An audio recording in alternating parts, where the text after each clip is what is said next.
Hi, folks. This is Colin Richards, president and founder of Lord and Richards, and I'm just blessed to have a wonderful team of advisors that are helping people just like you every single day to achieve financial independence. And today we're talking about the psychology of money, but we began in the previous segment with Proverbs 3, 9, and 10, reminding ourselves to put God first in money, to honor Him with the first fruits.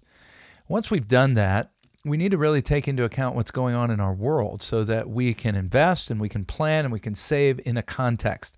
Recently, I had a great opportunity to sit in on a conversation with a familiar name, a household name, somebody you might have seen on Fox News. He's the host of Fox's Making Money, and it's Charles Payne.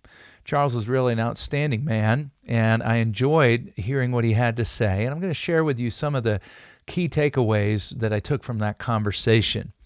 First of all, on the subject of inflation, you and I need to be aware that as the cost of everything is rising, that includes lifestyle, cost of living. As I look at my children and the world that they're inheriting, basic things like a home are becoming out of reach, unaffordable. You know, here in Denver, where we broadcast this program, housing is skyrocketing.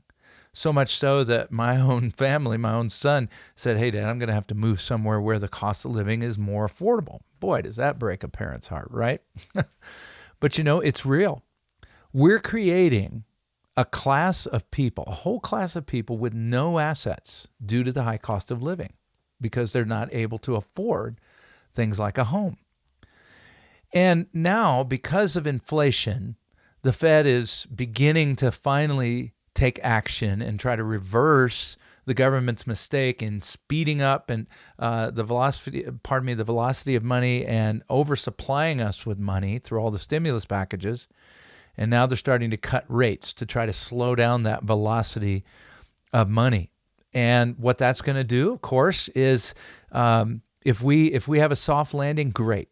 You know, Jerome Powell is promising us we're going to have a soft landing. We're going to cut gradually. You'll hardly even notice that we cut rates.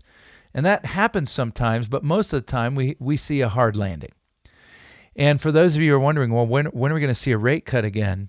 Well, probably not for a good while.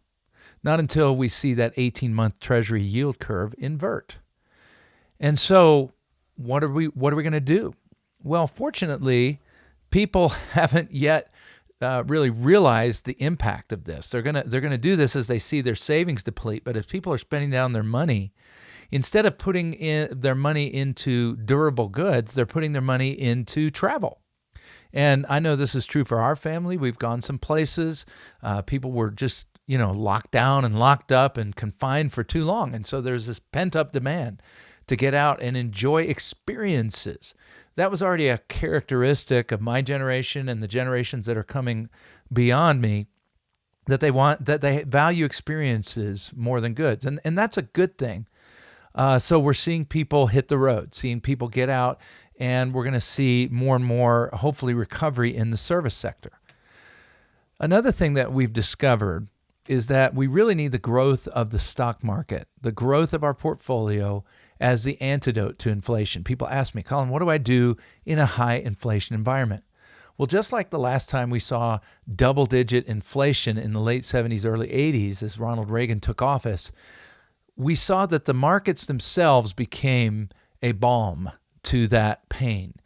We saw the S&P 500 double over that period of double-digit inflation. We saw the NASDAQ quadruple. So your answer is stay invested. And what we've seen, though, is as people react to the volatility of the market, they make the tragic error of just going all into cash with no growth opportunity. That's a mistake. One of the things that used to protect us from some of that volatility was the good old 60-40 stock bond portfolio. And it was interesting. Charles has echoed what many of us who are in the advising side, not the media side, but the actual client-facing advice side, have been saying for years. The 60-40 stock bond percentage portfolio is dead. That idea was you would put maybe 60% of your portfolio in stocks and about 40% in bonds. Now, first of all, just having a rigid allocation like that is not good planning. We want to go beyond that, and we want to customize that based on where we are in life, where our goals are. And this is why developing a comprehensive financial plan for you is so critical.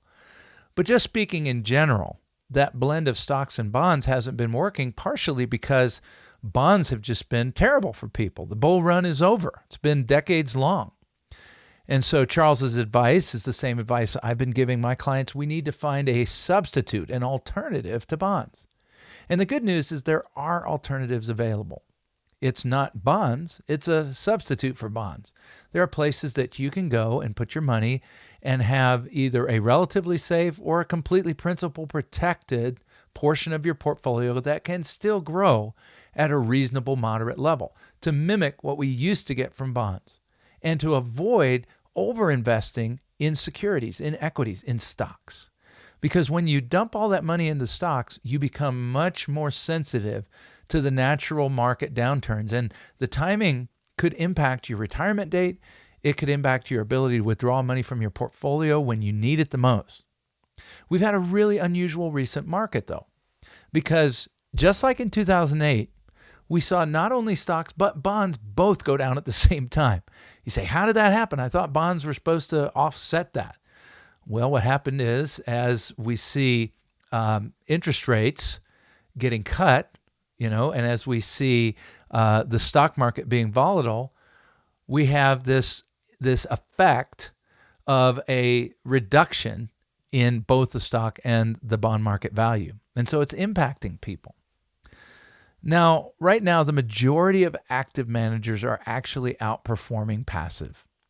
What does that mean? Well, Charles pointed out that, for a long time, people have just been dumping money into exchange-traded funds and other places where they can just passively follow the market. Let the wind take us wherever, open the sails. And we do believe there's a place for that. We actually call it strategic investing, where we, ride the wave. But we also have discovered that right now, the majority of active managers are actually doing better for their clients. Why? Because they're reacting to things like we've been talking about, the need for bond substitutes, the concerns about rates, the concerns about volatility. And the best results are going to those who, in the context of great active management, are also developing a comprehensive plan. At Lord & Richards, we call that a financial independence review, where we sit down together, we talk about your goals and values, and then we develop a comprehensive plan. We start by testing your current portfolio, and then we suggest alternatives that will help you to get where you need to go and where your goals say you want to go in the best way possible. How does that begin? That starts with a conversation, an opportunity to just chat with me or my team about your values, your goals, what's important to you, and then how money needs to support that. I would suggest we have a conversation. I think it would be extremely valuable to you.